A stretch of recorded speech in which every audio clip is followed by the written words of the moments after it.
Semeton, Buleleng, saksikan Bikom, Bincang Komunikasi, sebuah program dari Pemka Buleleng melalui Dinas Kominfo Santin yang akan mengulik topik terkait pembangunan dan kemajuan bumi Panji Sakti dari narasumber yang terpercaya. Satu episode setiap minggunya. Stay tune di channel YouTube Pemka Buleleng. Bikom, Bincang Komunikasi.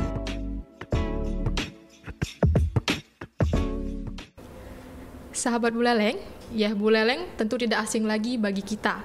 Produk air minum asli Buleleng ini kerap menemani kegiatan kita dalam berbagai acara dan aktivitas sehari-hari.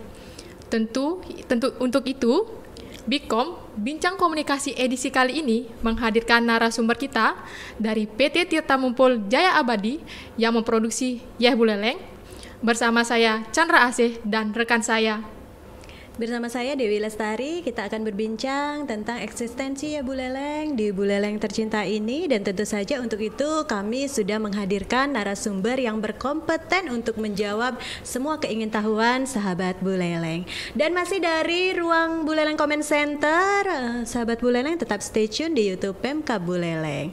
Baik sahabat Buleleng, langsung saja kita akan menyapa narasumber kita, yaitu yang pertama, mohon izin menyapa Bapak DRS Nyoman Arta Widnyana. Beliau adalah Direktur Utama dari PT Tirta Mumbul Jaya Abadi. Om Swastiastu, Bapak. Matur suksma sudah berkenan hadir Bapak. Selamat pagi. Kemudian ada Bapak DRS Made Agus Widiana, Kepala Bagian Jaminan Mutu PT Tirta Mumbul Jaya Abadi. Om Swastiastu, Bapak. Matur suksma sudah berkenan hadir Bapak. Terima kasih. Dan baik sahabat Buleleng, maka langsung saja kita akan berbincang. Itu yang pertama dengan Bapak Direktur Utama Bapak DRS Nyoman Arta Widnyana. Jadi sebelum kita berbincang ke pertanyaan, mohon izin Bapak berkenan untuk memperkenalkan diri dulu Bapak. Nggih, jadi silahkan Bapak. Baik, terima kasih Bu Dewi, Bu Chandra atas kesempatan yang diberikan kepada kami.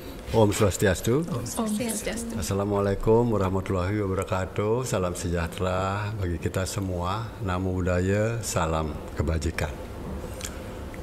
Puji syukur kami panjatkan kepada Tuhan Yang Maha Esa dan Yang Dewasa. Kami diberikan kesempatan untuk menjadi narasumber dalam acara podcast pada pagi hari ini. Sungguh kesempatan yang luar biasa yang diberikan kepada kami, pada jajaran PT Tirta Mumbul Jaya Abadi. Jadi kalau boleh saya memperkenalkan diri, saya Nyoman Arta Widnyana. Jadi sehari-hari bertugas sebagai Direktur Utama di PT Tirta Mumbul Jaya Abadi yang memproduksi air minum Yeh Buleleng. Kemudian kali ini saya didampingi oleh rekan saya dari Kepala Bagian Jaminan Mutu, Pak Made Agus Widiana. Semoga podcast ini nanti bisa memberikan berbagai informasi, berbagai gambaran bagi masyarakat Buleleng dan masyarakat luas terkait dengan eksistensi daripada produk kami khususnya Yeh Buleleng. Saya kira demikian dulu. Terima kasih. Baik, mohon izin kepada Bapak Made Agus Widiana berkenan untuk memperkenalkan diri sedikit Bapak. Baik, terima kasih. Jadi atas waktu yang diberikan sama Bu Dewi sama Bu Chandra. Jadi perkenalkan, nama saya Made Agus Widiana. Jadi di PT Tirta Mumbul Jaya Abadi diberi mandat sama Bapak Direktur Utama sebagai Kepala Jaminan Mutu. Jadi untuk sementara nikah. Terima kasih. Baik Bapak. Dan sahabat Buleleng, sebelum lanjut ke perbincangan kita, jadi kami informasikan bahwa acara ini didukung sepenuhnya oleh Yeh Buleleng. Jadi sahabat Buleleng jangan ragu lagi, apapun aktivitas Anda tetap mengkonsumsi Yeh Buleleng, air minum dalam kemasan kebanggaan warga Buleleng. Baik Bapak, tiang yang pertama niki ke Bapak Arta dulu nggih Bapak. Nah, di Buleleng ini kan banyak sekali ada produk air kemasan ya Pak ya, air dalam kemasan. Nah, kalau untuk Yeh Buleleng ini sendiri, bagaimana sih strateginya Bapak menghadapi persaingan produksi air minum dalam kemasan khususnya di Buleleng ini? Ya, baik, terima kasih. Secara umum dulu kalau boleh kami berikan gambaran bahwa di Bali, khususnya kita bicara Bali dulu, jangan Indonesia.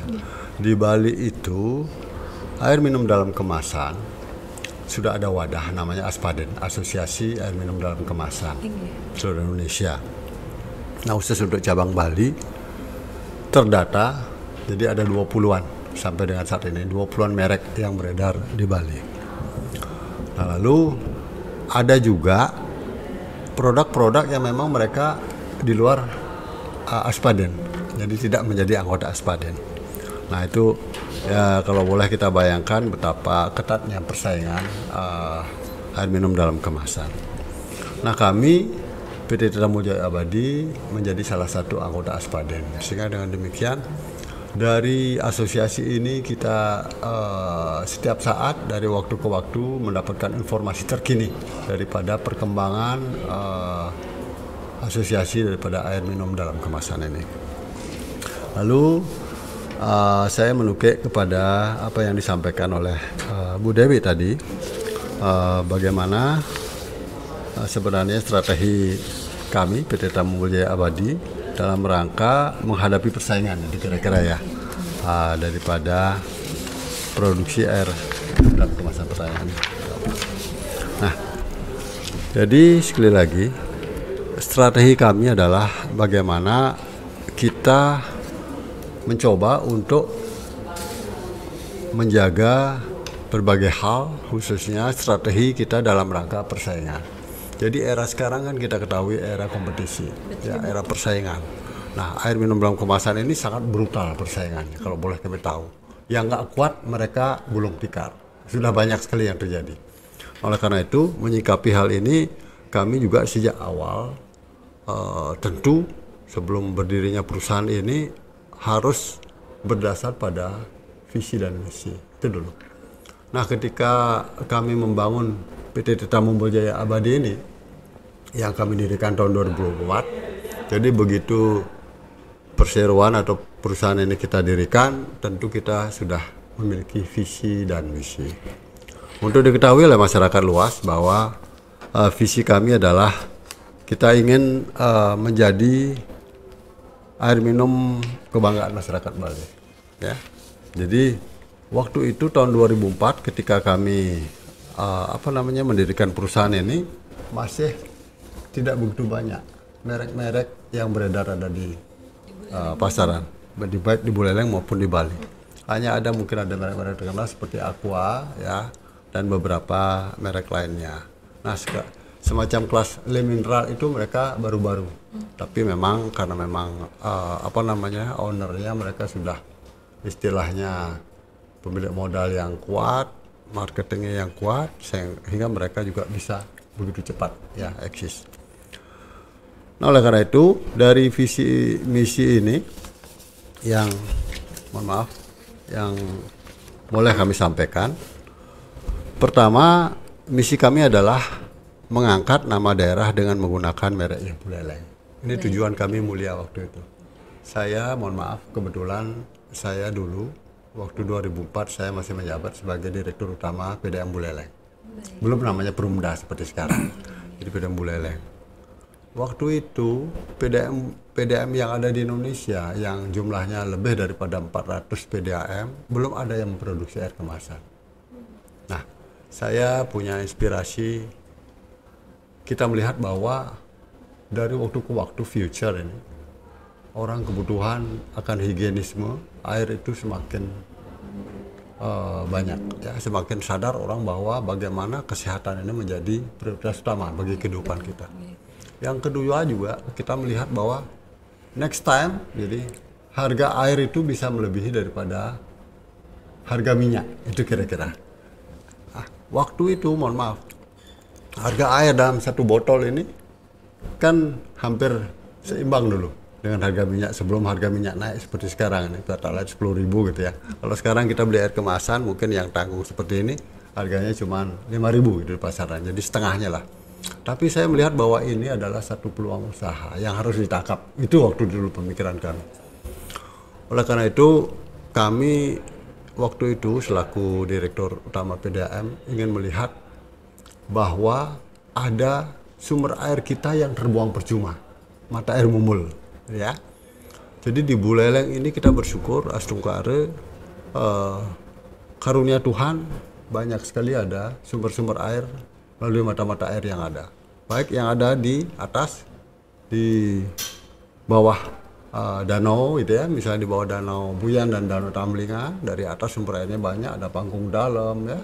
Kemudian juga ada beberapa titik yang ada di atas, kemudian juga di pinggir laut juga ada banyak sekali titik-titik air itu. Nah, kita di Buleleng khususnya diberikan karunia Tuhan yang luar biasa, sumber mata air Mumul yang notabene yang digunakan oleh PDM Buleleng. Jadi salah satu sumber mata air yang debitnya paling besar di Buleleng. Ya? Jadi lebih besar daripada air Saneh. Mata air Mumul debitnya secara total itu besarnya 175 liter per detik. Nah, lalu waktu itu PDAM belum menggunakan secara optimal, masih ada air yang terbuang percuma. Nah, oleh karena itu saya punya ide, kira-kira kalau kita produksi air kemasan ini nampaknya prospektif gitu. Kenapa? Saya melihat bahwa kalau kita jual air PDAM kan harganya jauh lebih murah. Tapi kalau air kemasan secara ekonomis harganya jauh lebih tinggi. Maka dari itu kami coba dulu waktu itu. 2003 kami coba melakukan diversifikasi usaha. Belum ada PDAM yang lain yang berani seperti kita. Ada modal nekat itu ya. Tapi sebelum itu saya melakukan survei dulu ke daerah Pandaan. Lalu kita ketahui bahwa daerah Pandaan Jawa Timur itu adalah daerah yang memang pabrik-pabrik air kemasan banyak sekali. Saya melakukan survei ke sana, masuk beberapa pabrik, akhirnya saya punya bayangan. Oh seperti ini, udahlah. Secara prinsip sebenarnya sederhana, ya. Tinggal bagaimana kemudian kita mencoba untuk bisa merealisasikan angan-angan kita. Gitu. Nah untuk lebih meyakinkan, kebetulan dalam tanda petik, PDAM Buleleng ya, secara kualitas kita sudah diakui di tingkat nasional. Kita satu-satunya PDAM pertama di Indonesia yang diproklamirkan sudah bisa memproduksi air siap minum. PDAM Buleleng waktu itu. Jadi makanya ketika saya waktu itu jadi direktur utama PDAM, nggak bosan-bosannya dapat reward, dapat penghargaan dari pemerintah pusat melalui Kementerian PU. Di setiap tahun kita dapat. Nah oleh karena itu ini adalah branded yang luar biasa. Brand kita luar biasa, PDAM Buleleng.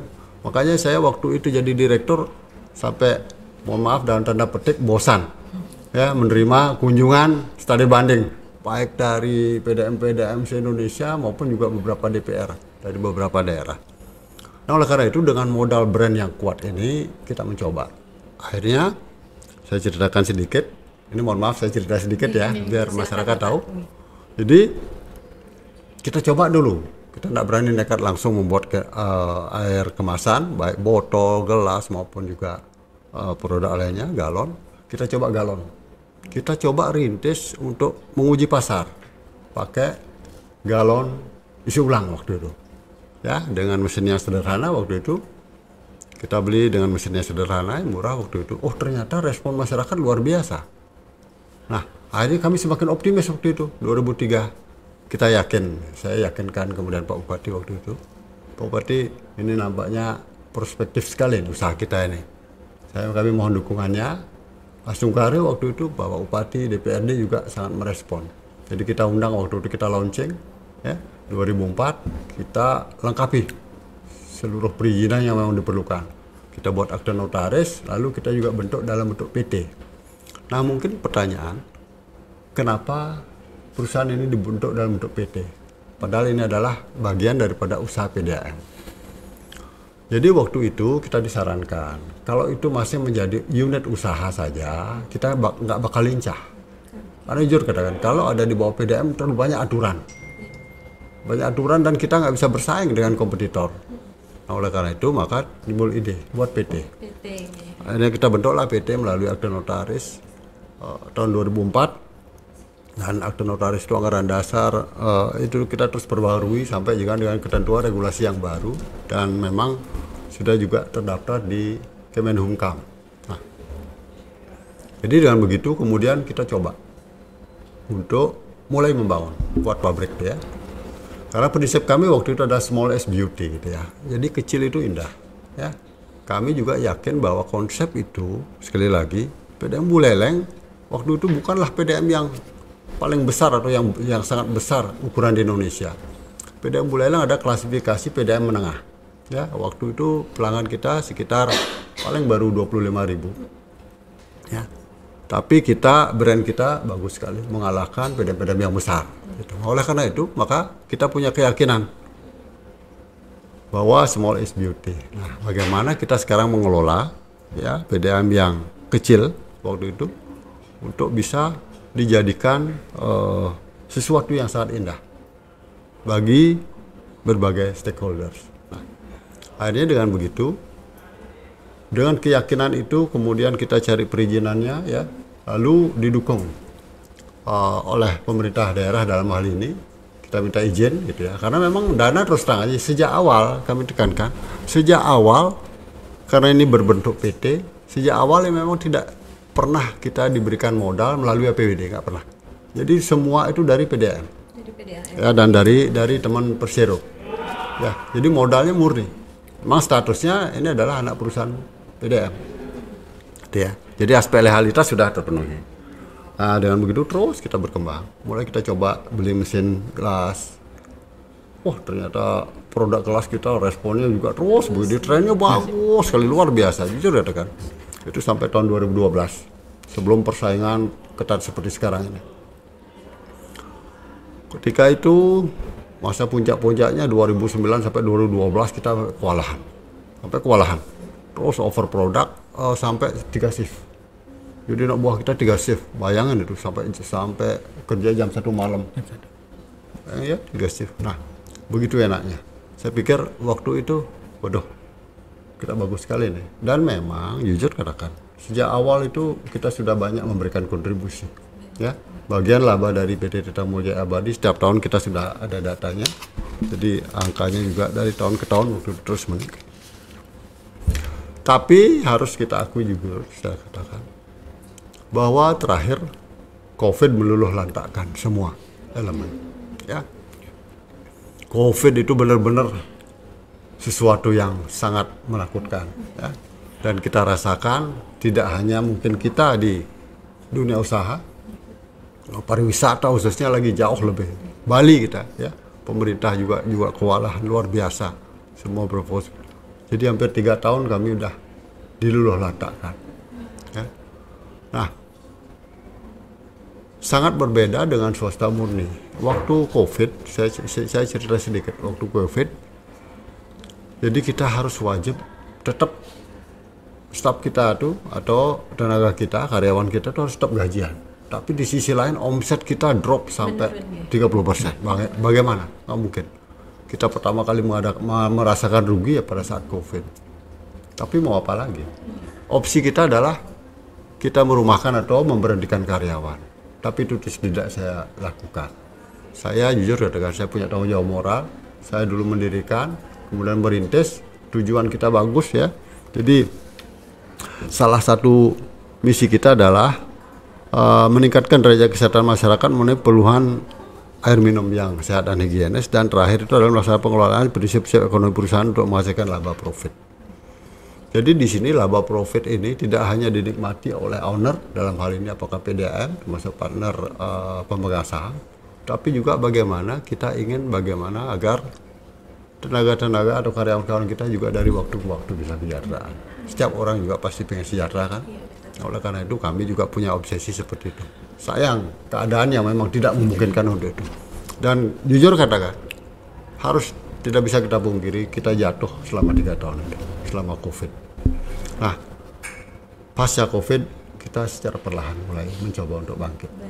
Ya, mudah untuk bangkit, dan memang nama kita sempat jatuh. Jadi untuk memperbaiki nama ini memang sulit sekali. Saya merasakan, tapi yang jelas bahwa satu hal prinsip bagi kami dalam dunia usaha itu tidak ada rasa putus asa. Ketika rasa putus asa ada, itu berarti kita habis. Jadi oleh karena itu tetap semangat, bangkit nggak apa-apa walaupun secara perlahan. Kompetisi itu wajar. Sekarang dunia usaha di swasta nggak ada kompetisi. Terus dunia berkembang. Makanya yang nggak kuat ya tutup atau gulung tikar. Banyak sekali yang sudah. Jadi kita juga tidak bisa hanya melihat yang susah-susah saja. Banyak orang juga bertanya, bagaimana agar ya buleleng bisa seperti aqua? Memang kalau kita bicara, namanya keinginan orang juga, masyarakat, wajar. Ya kita juga punya obsesi seperti itu. Karena kita ketahui bahwa aqua itu adalah perusahaan pertama yang memang sebagai penemu dia air kemasan. Yang kedua, otomatis dia dengan pengalaman juga, mereka sudah berdiri sejak tahun 70-an. Bayangin, tahun 70-an Aqua sebagai perintis air kemasan di Indonesia, ya kan? Kita baru 2004. Jadi dari sisi jam terbang, kemudian manajemen dan sebagainya, termasuk juga saham, mereka sudah go internasional. Bahkan sekarang Aqua juga sudah sahamnya mayoritas dimiliki oleh perusahaan Perancis. Ya, nah ini bedanya. Nah, karena itu kita mengajak masyarakat, kemudian Panate ajak merek lain. Ya. Jadi makanya saya slogan pakai moto kita adalah iya buleleng air minum kita bersama, dari kita untuk kita. Sama seperti koperasi, ya. Jangan kita berharap kalau koperasi, kalau nabung enggak di koperasi, tapi kalau minjem di koperasi seperti itu. Nah, ini ya buleleng juga begitu, ya. Kalau minta sumbangan baru ke ya buleleng, ya. Kemudian kalau beli merek lain, nah ini bakalan nggak bisa sukses kita. Kita perlu dukungan masyarakat. Saya tidak menutupi bahwa sejak berdiri kita juga sudah banyak memberikan kontribusi. Tapi itulah, harus ada imbal balik. Namanya dunia bisnis, harus ada hitung-hitungan. Nggak bisa kita, ini minta ini, langsung kita kasih, nggak ada hitung-hitungan. Semuanya tuh ujung-ujungnya kan bahwa kita memang harus profit. Beda dengan PDAM yang memang notabene harus ada misi sosial. Tapi kalau kami memang profit oriented, harus laba. Jadi kalau laba di bawah target saja udah ditegur sama owner. Seperti itu. Itu memang di swasta seperti itu. Sehingga kinerja itu semua ada terukur semua. Ada parameter semua. Ini kenapa penjualannya jadi turun, ini kenapa seperti ini, semua harus diukur. Ya. Jadi saya kira itu satu hal yang memang bisa saya sampaikan dulu secara sebagai pembukaan, bahwa demikianlah sejarahnya. Ya belajar sampai sekarang. Ya. Baik, terima kasih Pak Nyoman Arte. Pak Dirut, ini luar biasa sekali PDAM Buleleng dan khususnya sejarah ya Buleleng ini luar biasa sekali nih.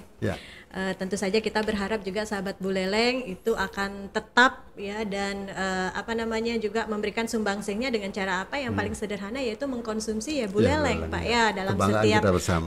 Karena ya Buleleng itu untuk kita, dari kita untuk kita. Iya, dari kita untuk kita, betul sekali Bapak. Nah, Bapak menyambung tadi penjelasan Bapak itu kan bahwa ya Buleleng ini sendiri kan bersumber dari mata air mumbul ya Pak G. Nah, izin kami bertanya, bagaimana sih perusahaan itu menjamin Pak kelangsungan dari mata air mumbul ini untuk kelangsungan produksi ya buleleng ini Pak? Ya, baik, terima kasih. Untuk diketahui bersama bahwa satu hal, sumber mata air mumbul itu adalah mata air suci. Jadi kalau kita orang Hindu yakin mata air itu semua disucikan. Sehingga dengan demikian itu juga terjamin orang tidak sembarangan buang sampah, buang kotoran seperti itu. Itu dulu dari air baku.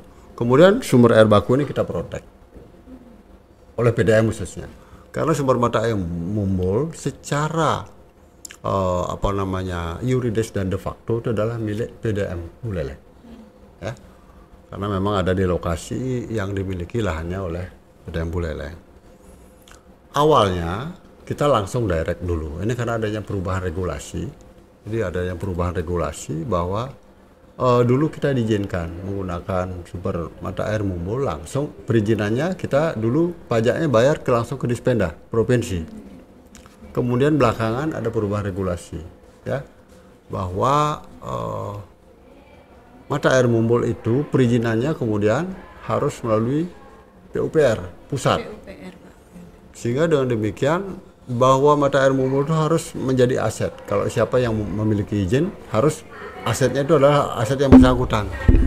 Nah, oleh karena itu maka dengan kondisi seperti itu nggak ada alternatif lain kami. Jadi bahwa kami seakan-akan membeli kepada PDAM.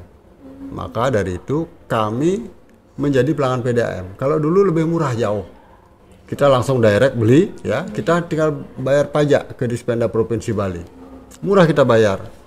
Tapi karena ada regulasi itu kita biar tidak melanggar hukum, ya, dengan prinsip kehati-hatian, maka akhirnya sudahlah, daripada kita dianggap nanti melanggar hukum, perizinannya susah, tidak diperpanjang lagi, akhirnya kita menjadi pelanggan PDAM, sehingga kita membeli air baku kepada PDAM.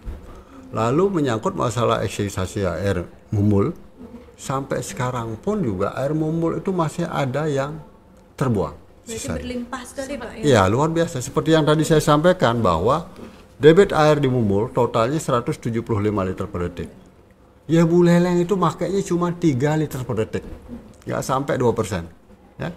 Jadi itu yang bisa kita informasikan sehingga tidak, mohon maaf dalam tanda petik, tidak ada anggapan bahwa, wih, gara-gara ya Buleleng kemudian kalau ada gangguan air PDAM kemudian ya Buleleng dijadikan kambing hitam. Nggak ada, ya.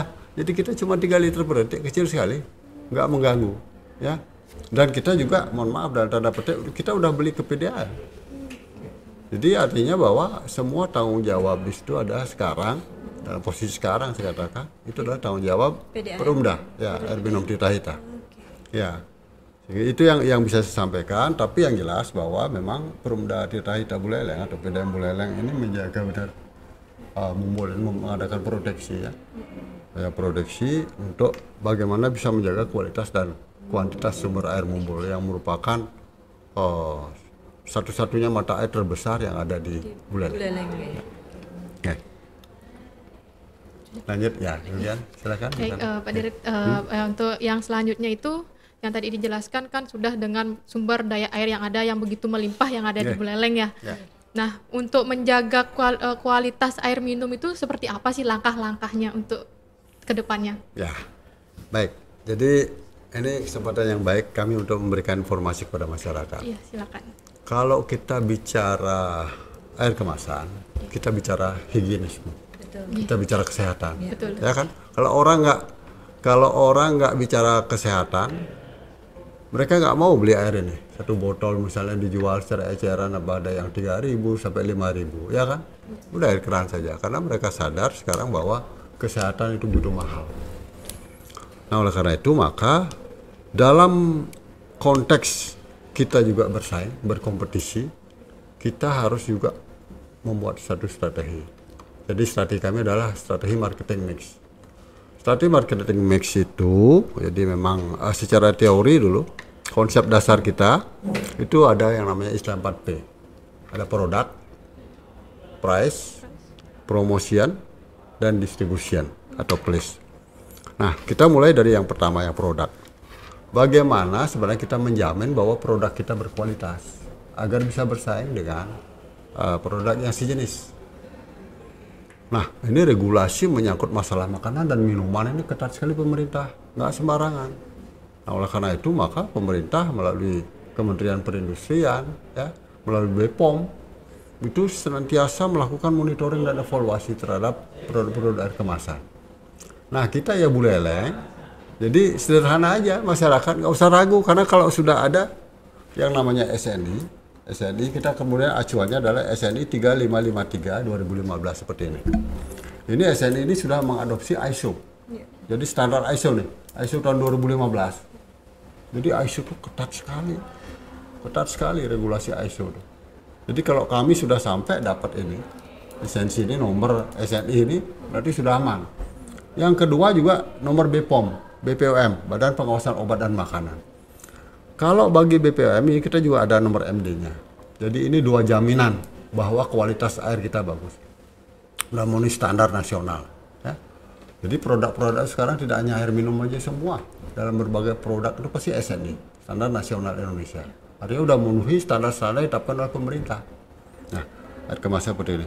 Jadi satu hal yang bisa kami sampaikan bahwa pengawasan terhadap air minum dalam kemasan, khususnya makanan dan minuman, ketat sekali oleh pemerintah. BPOM sekarang udah ada di sini Singaraja. Iya, betul. Ya. Jadi dulu BPOM hanya ada di Denpasar, Loka, di sini masih Loka. Sekarang udah ada di Singaraja dan kita secara reguler dilakukan audit, peninjauan lapangan.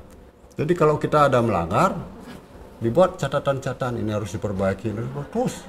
Jadi kita juga dengan begitu kita terus juga terdidik untuk bisa maju. Yang kedua, Dari segi SNI, Standar Nasional Indonesia. SNI ini, mohon maaf dan tanda petik, setiap tahun melakukan audit. Jadi kami setiap tahun tuh diaudit. Macam-macam yang audit, jadi tidak hanya BPOM, ada SNI, kemudian kantor akuntan publik juga dari aspek keuangan. Nah, ini dari segi SNI ini juga karena acuannya ISO. Jadi dilihat, beliau itu datang ke pabrik kita, memonitor langkah-langkah step-stepnya seperti apa, kegiatannya, higienis, sependengar dan sebagainya. Kemudian ISO itu udah ada standar baku, namanya SOP, standar operasional prosedur. Untuk kegiatan begini, gimana SOP-nya, kemudian faktanya, mereka bisa memenuhi syarat apa enggak. Jadi seperti itu ketat sekali.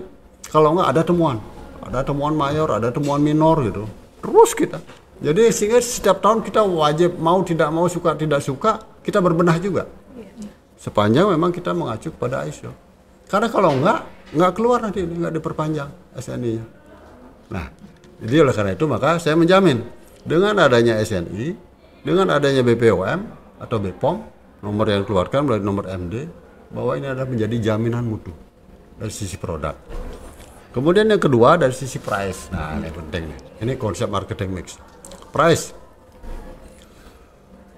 Kita bangga ada Aqua yang namanya price leader. Jadi price leader, dia pemimpin harga untuk air kemasan. Sekarang yang baru mungkin mendekati itu adalah Le Mineral, karena memang ini dua raksasa.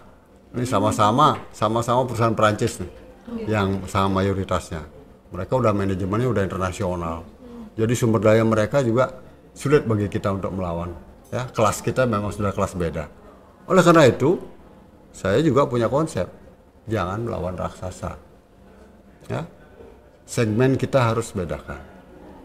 Oleh karena itu maka salah satu strategi untuk melawan mereka adalah dari sisi price, dari sisi harga. Aqua mahal sekali. Ya saya bukan ingin memojokkan, tidak, ini sekedar pembanding saja. Anda beli air galon Aqua mungkin bisa 17-18 ribu satu galon.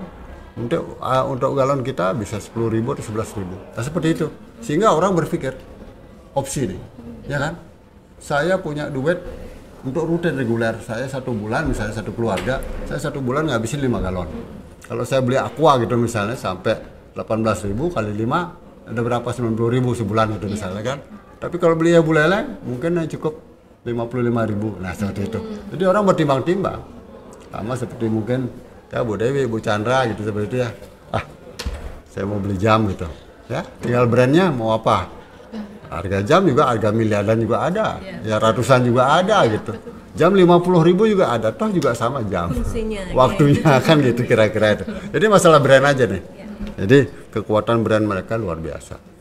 Sehingga dengan adanya harga yang dipimpin oleh mereka naik, kita juga naik. Dan tapi yang jelas bahwa strategi kita segmennya berbeda.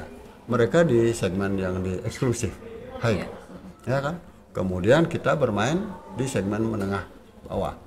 Ada lagi yang segmen bawah, ada. Makanya kita ambil contoh misalnya seperti produk kelas. Merek-merek yang baru muncul ya, yang belum begitu terkenal gitu, mereka harganya jauh lebih murah. Tentu juga harga murah itu mereka mengabaikan kualitas. Ya, kualitas kemasan dan sebagainya, penampilan ya, kartonnya mungkin lebih murah, kemudian juga kemasan dan sebagainya. Wajar aja, tinggal pilihan. Tapi yang penting bagi saya prinsip adalah untuk air kemasan ini sebenarnya yang seperti tadi itu. Kalau sudah ada jaminan SNI, sudah ada jaminan BPOM, sama kok. Air putih sama aja, ya kan? Ya, hanya masalah fanatisme aja. Anda minum Aqua, Bu Dewi, Bu Chandra minum Aqua, kemudian lalu juga minum dia Buleleng, rasanya sama fresh, nggak beda. Kecuali memang dibedakan, Anda minum air mineral, ada minuman berenergi, nah gitu misalnya, ya, atau soft drink kan beda. Ini sama-sama, saya kira itu. Ya. Kemudian yang poin yang ketiga dari konsep marketing mix ini masalah promosi. Nah, masalah promosi ini juga terjadi pergeseran, waktu berubah, ya kan? Zaman dulu orang promosi lebih banyak pakai baliho, pajaknya mahal, ya kan? Harus bayar pajak. Pasang baliho juga kan, investasi itu. Kemudian perkembangan terkini kan sekarang sudah zamannya zaman medsos. Kami tidak meninggalkan ya. Saya juga dulu sampai ke TV, Bali TV, di radio masih tetap. Tapi juga sekarang udah eranya era media sosial. Oleh karena itu maka konsep promosi kita sekarang lebih banyak kita dorong melalui media sosial. Media sosial sekarang kita ada Instagram, ada juga TikTok ya yang kita gunakan ya Buleleng. Nah, mudah-mudahan yang nanti masyarakat yang ingin tahu lebih banyak juga dari itu tinggal diklik saja melalui media sosial. Terakhir masalah place atau distribusi.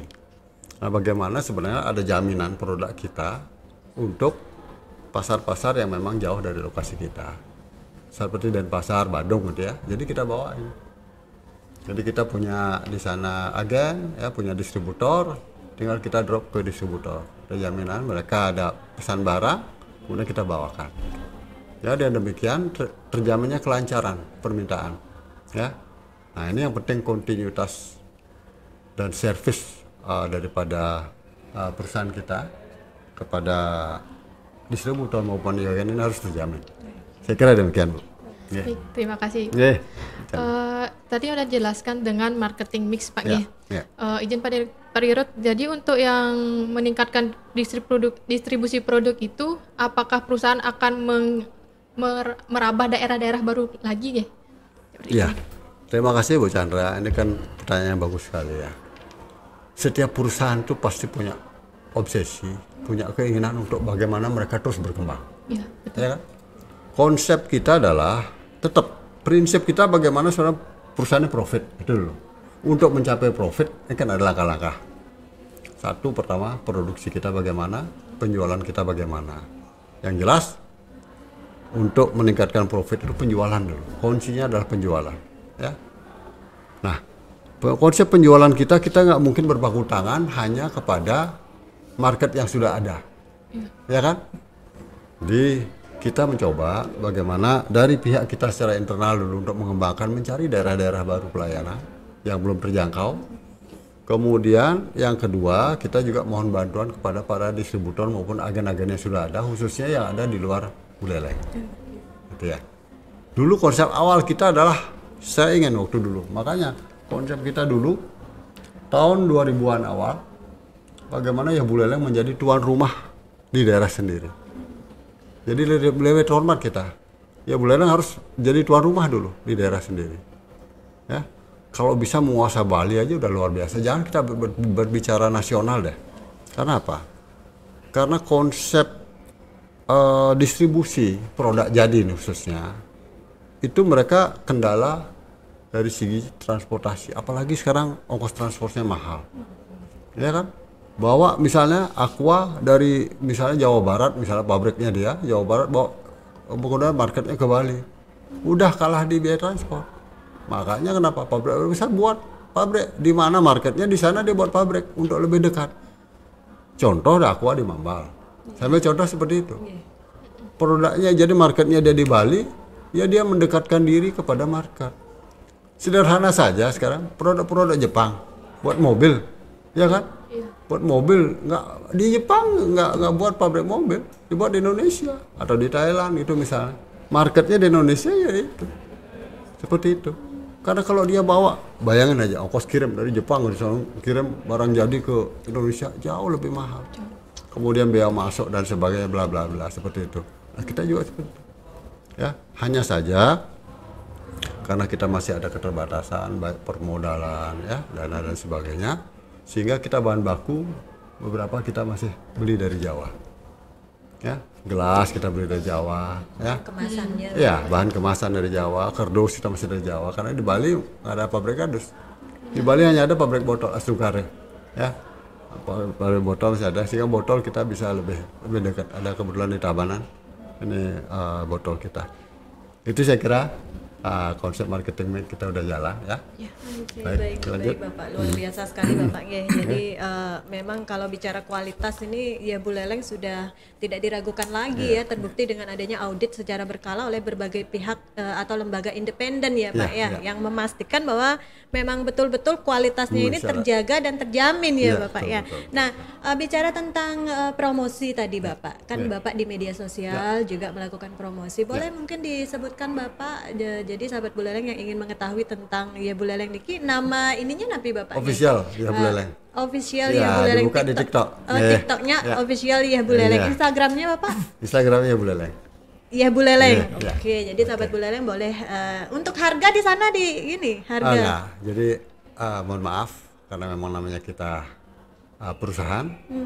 Jadi kalau yang menyangkut masalah harga itu kita istilahnya langsung tidak buka ke publik. Oke, jadi langsung hubungi marketing Bapak. Ya, hubungi marketing. Karena apa? Karena sekali lagi kebijakan menyangkut harga itu kan tergantung orang belinya berapa. Oke, baik. Nggak bisa kita samakan. Baik. Orang beli, mohon maaf, orang beli air 5 dos dengan orang beli air 100 dos, tentu harga berbeda. Gitu ya. Jadi menghubunginya ke marketing di Buleleng di nomor telepon atau mungkin ininya ada nomor teleponnya nanti karena melalui nomor HP. Oke, ya, nanti diklik dibuka aja juga di ini. Di media sosialnya sudah tercantum ya Bapak ya. Kecuali kalau nomor teleponnya bisa, nomor telepon yang biasa di kantor 21953. 21953. Jadi sahabat Buleleng yang ingin mendapatkan informasi tentang harga, jadi punya gawe mau cari banyak, bisa langsung telepon di berapa Pak? 21953. Ibu Dayu. 21953 dengan Ibu Dayu. Baik. Iya baik Bapak, luar biasa sekali. Kita masih punya banyak sekali pertanyaan Bapak, tetapi kita buat sahabat Buleleng penasaran dulu. Kita jeda, kami akan kembali setelah yang satu ini. Halo Semeton, Buleleng, saksikan Bikom, Bincang Komunikasi, sebuah program dari Pemka Buleleng melalui Dinas Kominfo Santin yang akan mengulik topik terkait pembangunan dan kemajuan Bumi Panji Sakti dari narasumber yang terpercaya. Satu episode setiap minggunya. Stay tune di channel YouTube Pemkab Buleleng. Bikom, Bincang Komunikasi.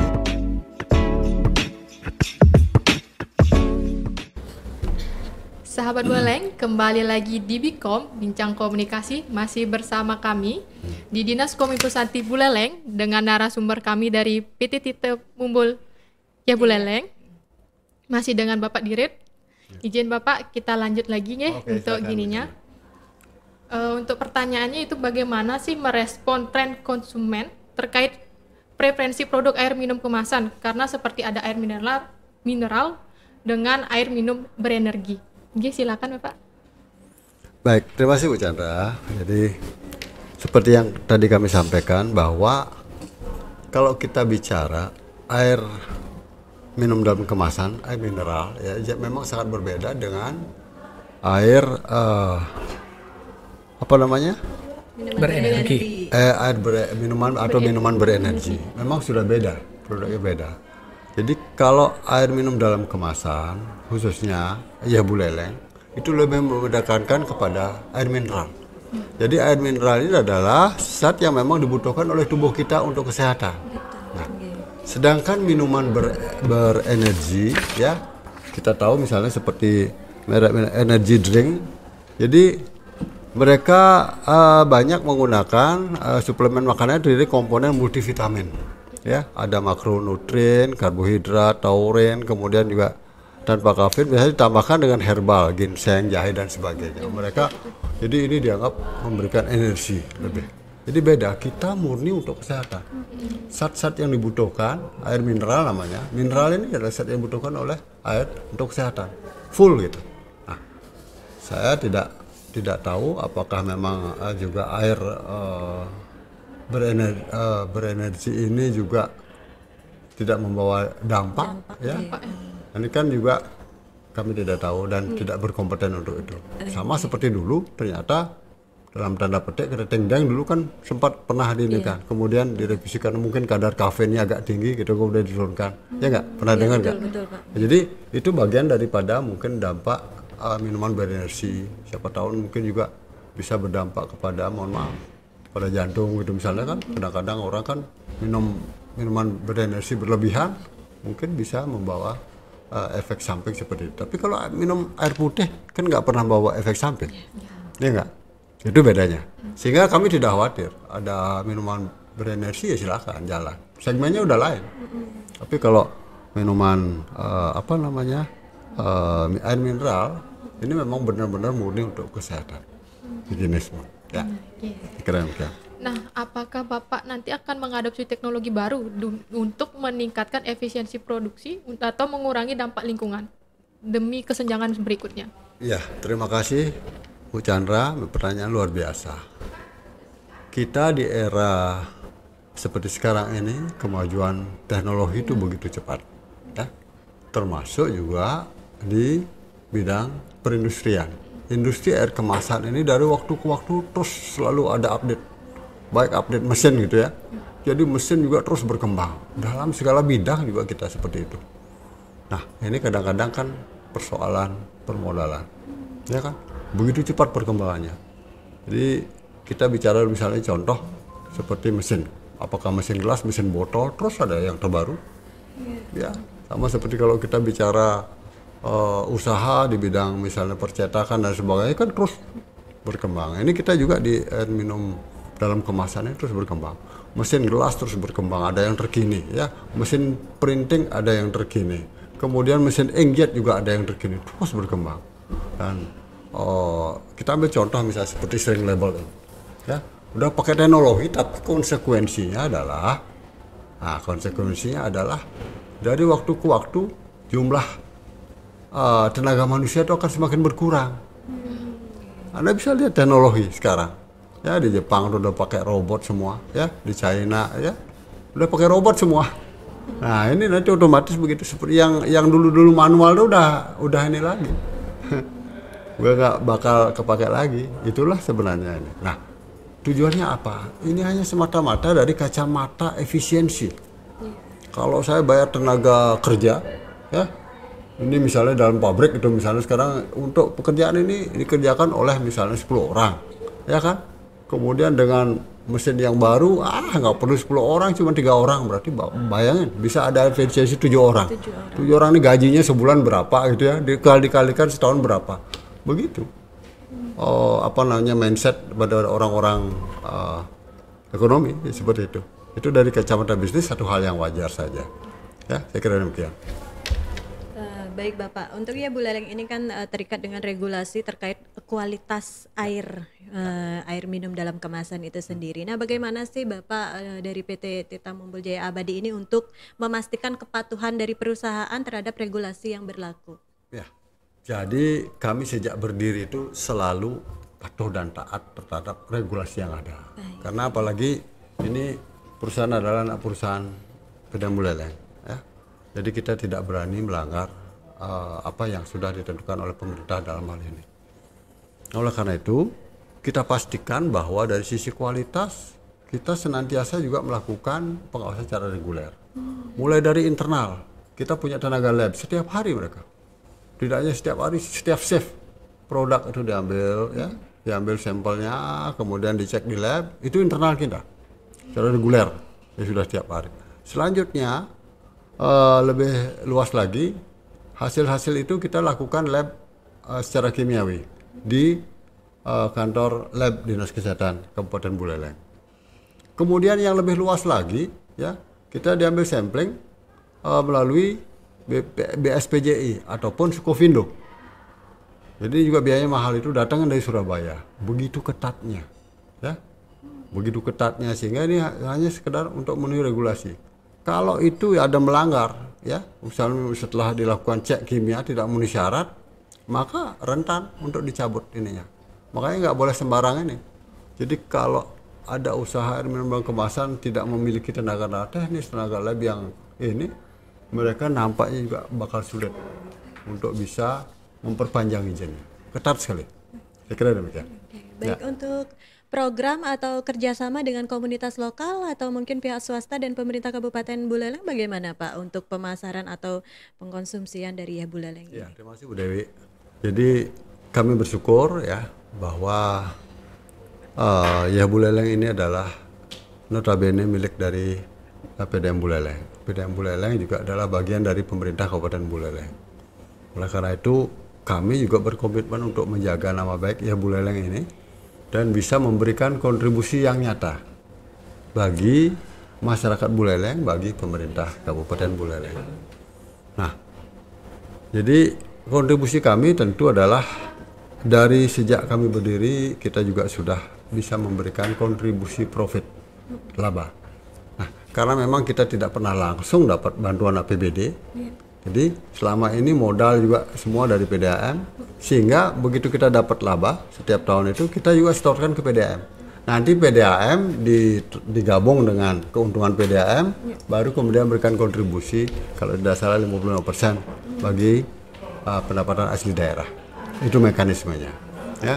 Selanjutnya kami sangat berterima kasih kepada pemerintah daerah yang sangat mendukung kami untuk bagaimana sebenarnya masyarakat di Buleleng diajak bangga ya dengan produk hasil buatan sendiri. Jadi tidak hanya air Buleleng, tidak hanya ya Buleleng, ya mulai dari industri seperti misalnya ndak ya di beberapa ada yang di Desa Sinabun dan lainnya gitu ya.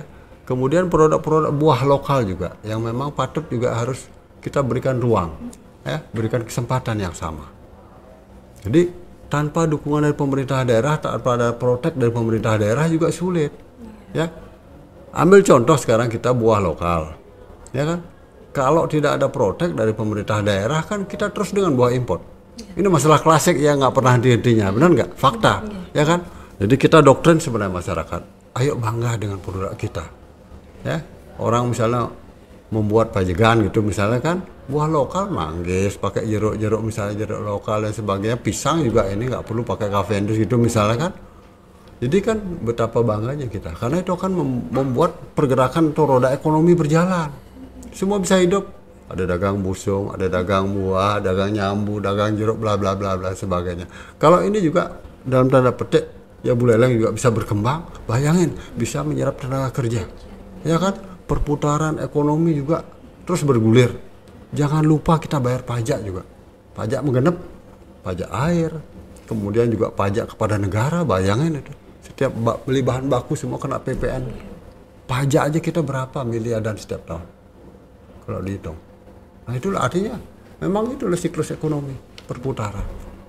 Jadi itu yang penting sebenarnya. Oleh karena itu, sangat berharap kita dukungan masyarakat. Dari kita untuk kita. Ini betul udah ngaju bang ya Buleleng kalau tidak dari kita. Saya kira itu. Dan kami patut bangga. Perintis ya Buleleng itu adalah PDAM Buleleng. Sekarang PDAM lain itu buat. Semua dulu studi banding ke kita di sini kok. Gianyar udah buat ya. Sekarang Gianyar. Badung bakal juga buat. Ya itulah yang terjadi. Sehingga semakin mohon maaf dan tanda petik pemainnya semakin banyak nih. Kompetisinya semakin ini. Ya tapi ya itu kembali lagi. Kalau kita tidak bisa bersaing, konsep kita tidak kuat, kita juga bakal kesusahan untuk bisa berkompetisi. Ya, saya kira itu deh. Betul sekali Bapak ya, produk lokal kita tidak kalah ya Pak ya, tentu saja dari segi rasa juga kemasan dan kualitas sebenarnya. Betul. Hanya mungkin kita harus membangkitkan kesadaran dari masyarakat Buleleng untuk mencintai produk kita ya Pak ya. Baik Bapak, terakhir nih Pak sebelum kita akhiri bincang komunikasi pada kesempatan ini, mungkin ada beberapa pesan yang Bapak ingin sampaikan kepada masyarakat Buleleng khususnya dan masyarakat Bali mungkin yang menyaksikan acara ini. Silahkan. Baik, terima kasih Bu Dewi, Bu Chandra. Masyarakat Buleleng khususnya dan masyarakat Bali pada umumnya. Jadi harapan kami dari PT Tambol Jaya Abadi yang produksi Buleleng ini, saya mengajak mari kita bangga dengan produk buatan sendiri dengan segala kekurangan dan kelebihan. Ini yang penting. Ya Buleleng, air minum kita bersama. Jele melah lan gelahang. Saya kira demikian. Terima kasih. Om Santi Om. Baik, terima kasih Bapak DRS Nyoman Arta Widnyana, Direktur Utama dari PT Tirta Mumbul Jaya Abadi, kemudian Bapak DRS Made Agus Widiana, Kepala Bagian Jaminan Mutu. Terima kasih sekali lagi Bapak dan sukses selalu untuk ya Buleleng kebanggaan kita, air minum kita bersama. Rahayu. Terima kasih. Baik sahabat Buleleng, demikian bincang komunikasi edisi kali ini. Terima kasih untuk sahabat Buleleng yang sudah menyaksikan dari awal sampai akhir perbincangan kita dan kita akan berjumpa kembali dalam episode episode berikutnya, tentu saja dengan narasumber yang berkompeten di bidangnya. Sekali lagi terima kasih, sampai jumpa.